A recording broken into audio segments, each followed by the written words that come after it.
Alright,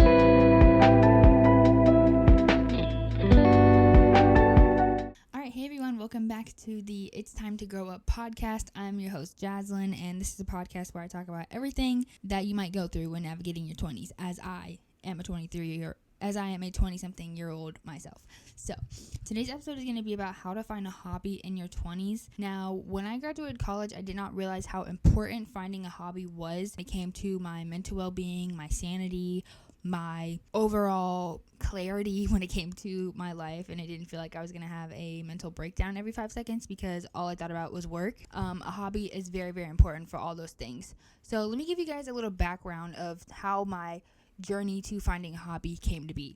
So I graduated college in May 2023, so I've been out of college for about a year now. Once I started working, I became a workaholic. I was always thinking about work, always wanting to do the next big thing, always working on the next big project, talking to my friends about work and how work was going, because I was one of the first people out of my friend group to get a full-time job after college. So that's honestly all my life turned into was work.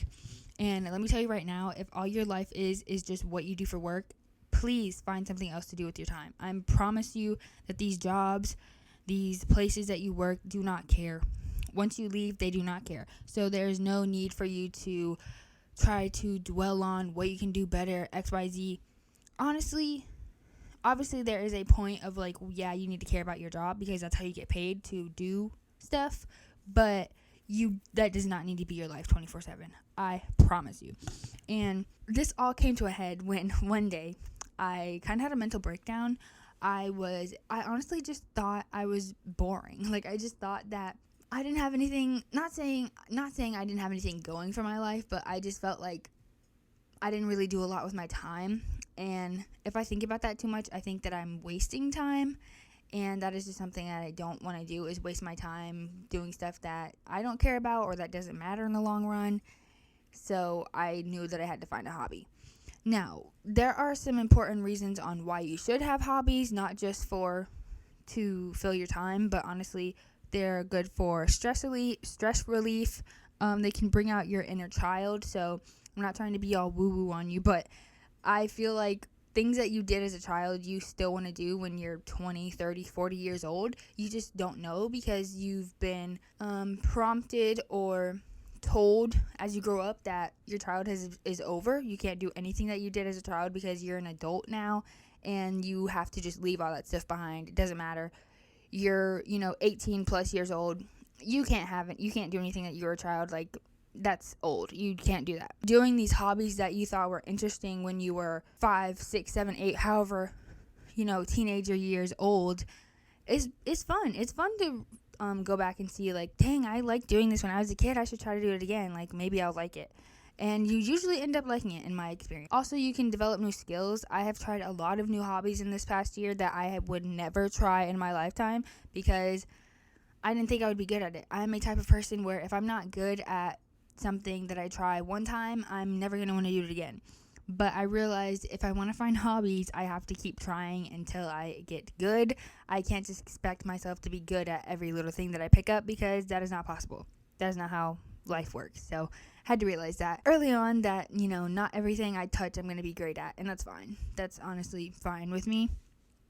And lastly, you can build confidence in any of these skills that you pick up.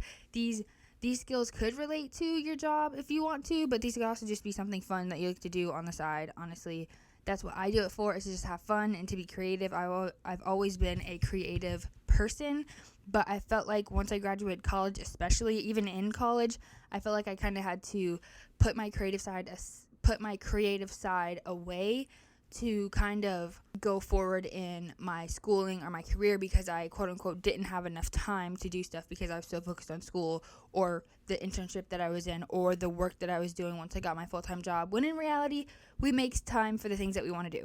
Which gets me to my next point. A lot of people say they don't have time to find a hobby or to make time for a hobby, but let me tell you right now, you do have time. You just have to make time for said hobby that you want to try and that you want to do. For my experience, I find that blocking out times, especially after work or even on the weekends, in the morning, if you're a morning person like me, to do these things that bring you joy is always going to be helpful and always going to be beneficial to your life because you're making time for the things that you want to do. For example, I go to the gym at 4:45 in the morning. Now, some people may not consider the gym as a hobby, but I kind of do. That helps me get into wanting to go if I don't think of it as like a only workout type thing. I think of it as like something that I like to do. Like I buy new workout clothes for the gym. I buy energy drinks, different things that you can buy for the gym. It can become into a hobby, especially if you like strength training, weightlifting, swimming. If you like to play a sport, that could be a hobby. And I just feel like if you want to do these things, you're going to have to make time. That's it.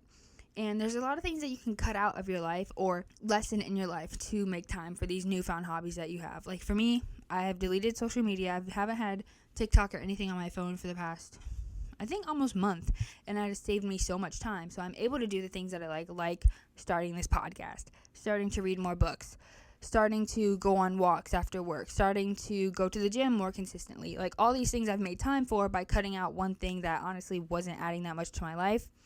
So that is a way that if you're saying that you don't have time to start something new, you can find time. You just might have to cut out something that you honestly are maybe wasting your time on in the first place and replacing it with something that you actually want to do. Now, I have some questions that you can ask yourself if you are trying to figure out what hobbies to do, because if you are in my case, this time last year, I had no idea where to start because I've always been a workaholic. I've always focused on one thing. So when it's like, okay, well, if I'm not going to focus on work, what am I going to do? Like, what do you mean? Like, what is there else to do?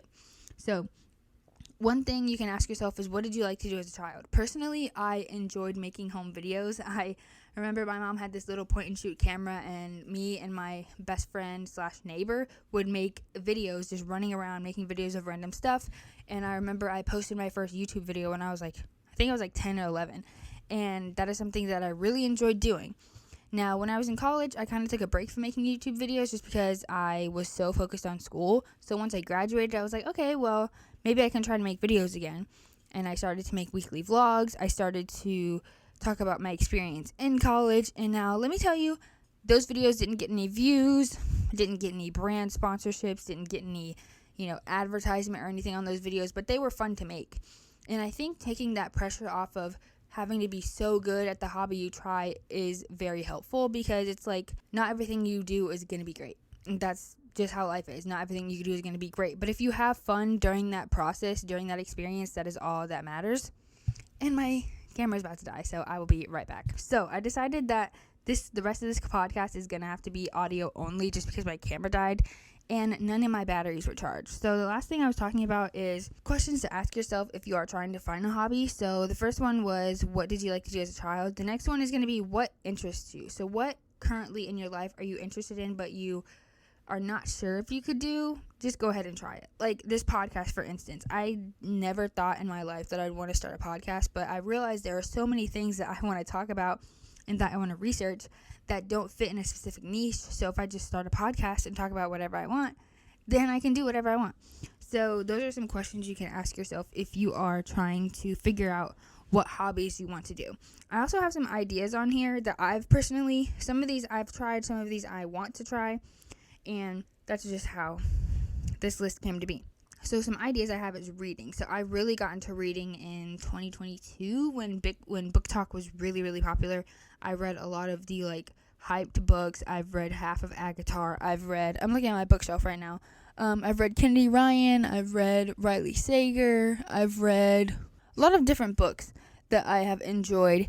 And I would never know that I enjoyed reading, because I never read when I was, obviously I read when I was a kid, but I never read for pleasure when I was a kid. I only read for school assignments. So when I found out that I enjoy reading, I was like, oh, okay, I'm gonna buy every book known to man and read all of them right now. And it's been really fun exploring different stories by different authors that I come to love now, and just seeing how my reading taste has changed over the past 3-4 years now. It has been really, really fun to see how that has changed overall. Next I have is writing. So I've never been a big writer, but I actually started a blog after I graduated college because I wanted to just try something new. I've always wanted to have like my own website and my own place to share all my ideas. Also why I started this podcast. And I've realized that writing is very therapeutic. I am not the best writer because since I don't talk a lot, I don't write a lot because I don't know what to say.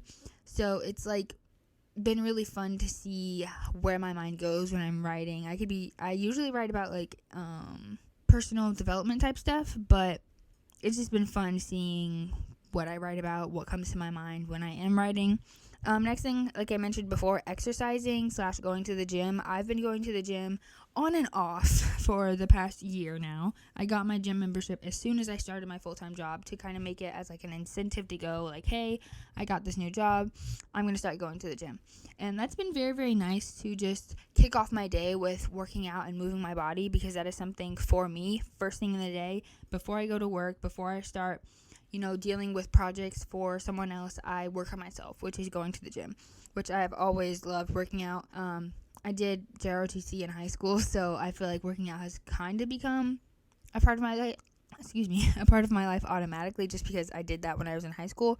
But especially after working a regular 9 to 5 where I'm sitting at a desk all day, having a way to get out some energy is always great. Next thing I have on here is painting. I have never really had painting as a hobby. I did take some painting with the twist classes, like the ones where they're like a group of people and an instructor comes and they show you how to paint something. I've done a couple of those, and those are really, really fun because I've actually had a lot of like friend dates, like girls I've met in my city that I've gone out to dates with for like on like Bumble BFF and stuff, which has been really, really fun because they are like, you get to make something tangible that you can take home and hang up in your house, which is really, really cool because I have never really been a big painter. I also did some ceramic classes. So, like, you go and you, like, pick out a piece of pottery and you paint it. That's always really fun. I did one of those with my mom on Mother's Day, and we actually did a painting and ceramics in one. It was like a 4-hour class. Now, would I recommend that to everyone? No, because it was so long. It was so long taking this class and having to paint a ceramic and make the thing out of clay. It was a lot, but it was really fun. I got to bond with my mom, which was fun. Next thing I have on here is journaling. I really want to get into journaling because I feel like that is just helpful in many different aspects, not just being a hobby, but mental clarity, writing out your feelings, trying to, plan something, track something. I feel like memory keeping, journaling is very, very helpful when it comes to that. And I have tried to start journaling. I'm not very consistent with it. I journal at least once a week, which is my goal right now. But I've always wanted to be like the aesthetic journal girly who has like collages and pictures and things in their journal. Right now, I just really write about my day to day, or if I'm going through something that I want to write about, I'll write it. It's just a fun memory keeping thing that I like to do. Next thing I have is sewing. Now, I started sewing last fall. So fall 2023, I really started sewing, and it's been really, really fun to sew. This is honestly where I'm going to get into the topic of not monetizing your hobbies, which I don't think a lot of people talk about that, especially in this capitalistic hustle culture environment that we're in nowadays. There's a lot of pressure into monetizing your hobbies, which I have fell into many of time. If you have, been in a place like me, you've tried to monetize every little thing that you're good at, and honestly, that's just not a good approach to when it comes to hobbies, especially if you're trying to monetize something that you genuinely love doing. As soon as you start making money from it, some way down the line, you're going to lose some of your passion for it. I'll give you an example when it comes to sewing. So I started sewing scrunchies fall last year, like I said. And as soon as I started being good at them, I started to sell them on Etsy. I made about 10 or 15 sales, but I went all out. I had an Etsy page, a Facebook page, a TikTok page. I started making YouTube videos about my small business that I started with making scrunchies. And once I started to make money, it felt like a job, which it was. I was making scrunchies for order. And I honestly started sewing because my grandmother and my great-grandmother sewed me quilts and stuff when I was little. I was like, oh, that would be fun to learn, just to make some other stuff for myself and for my friends and for my family, and to just practice sewing. But once I started to sell them, I kind of didn't want to do it anymore because I felt this pressure to always be creating content about the scrunchies I sewed, or create videos about the scrunchies I sewed, or have certain requests and things about the scrunchies I sold. And after a while, I was like, I don't want to do this anymore. Like, I'm tired of sewing for profit. And I started to sign up for these events for like craft fairs and stuff. And it was just like, I don't want to do this. I did this because I thought it was fun. I didn't want to do this as a job. And literally, my boyfriend told me, okay, well, when you start doing this, I don't want you to make this like a side hustle or anything because you're going to lose your passion for it. And I didn't listen to him. And lo and behold, I lost my passion for it. So this is just a reminder to not monetize every little thing that you do. I've done this with so many things. I've tried to do it with my YouTube channel. I've tried to do it with my blog. Like, a lot of the things I've started, especially when I graduated college, because I just was so money hungry and I wanted to make six figures and make a lot of money and all that stuff. Everything I tried to do, I wanted to make money from it. And honestly, now that I've been a year out of college, I've realized that money is not everything.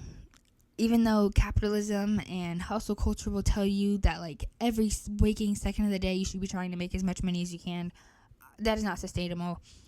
We should enjoy things in life. If you like to read, if you like to draw, you don't have to make money from that. You can just do it to have fun.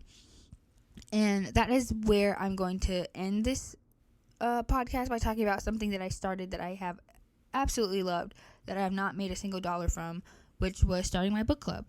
So I started a book club in my local community almost a year ago, which is crazy. I started it in, I think it was June or July of 2023. I started a local book club of about give or take about 5 to 10 people that come every month, and we just talk about books. It's been so fun to meet some women in my community that I would have never met. They're from different walks of life, different ages, different ethnicities. You know, they have different reading tastes, and it's just been fun to read some really, really cool stories that I would have never picked up because some of these books are just not the genre I would usually read, and I end up loving them. Or they're genres that I like to read, and I just end up hating them. And it's been really fun to meet up with these ladies and just talk about something that we all enjoy, which is reading. And it's just been fun.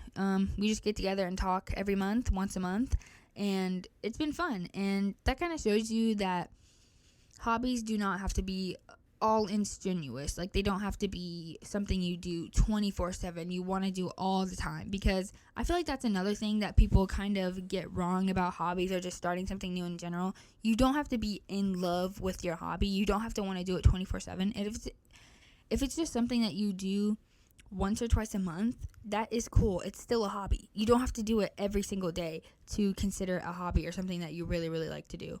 Which I think I had that misconception as well when I first started, because I thought that these hobbies that I wanted to do I had to be in love with them. I had to want to do them 24/7. Like, I had to eat, breathe, sleep this hobby or this idea of something that I wanted to do. I kind of did that with reading when I first started. I would read all the time. I would listen to audiobooks.